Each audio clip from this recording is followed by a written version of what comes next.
I met Slash through an ad in the Recycler and Steven Adler. And they weren't like glam rock dudes. They were just these two guys. And Izzy moved across the street from me, and Axl was his friend, and Axl moved across right around the corner. And Izzy and I lived on this street where the rent was cheap because it was all hookers, drug dealers, and cops, you know? And we shared, the five of us shared this vision of what music was and it was uncanny how the five of us shared this kind of vision of how to write a song and this thing. And, you know, the first gigs we got were opening for Social Distortion and like more punk rock bands, Tex and the Horseheads, who you probably don't know, but Fear and all of these types of bands.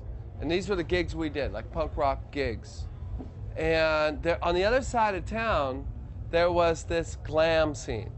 But you had to have really sort of a secret handshake or something. We couldn't figure out what that was about, but those glam bands were playing Friday and Saturday night at the Troubadour, and we were like, man, we'd like to get on and opening up on a Friday or Saturday night, but we couldn't get into that private club that was glam rock. And we didn't want to get into the club. We just wanted to open for those bands and steal their girlfriends, you know, that was it, and drink their beer.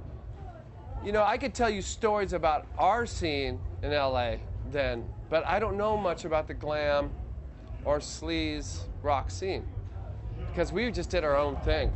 But at the same time, I mean, you were talking about it. This album is like, people call it like some kind of milestone for sleaze in the sleaze genre.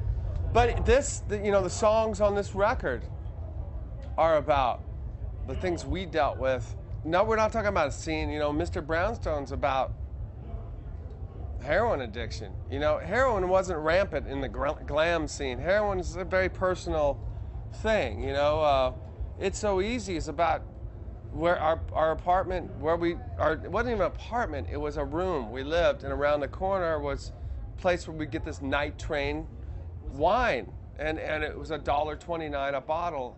And It's So Easy is just about like us making it by and kind of doing what we want and saying fuck you to everything. And Night Train's about the wine, man, that we bought. And, you know, it's all pretty. Welcome to Jungle's about Axl getting off the bus, you know, in Hollywood. So these songs they're all really pretty personal songs, you know. It's a great record. Oh, thanks. Yeah. Love it.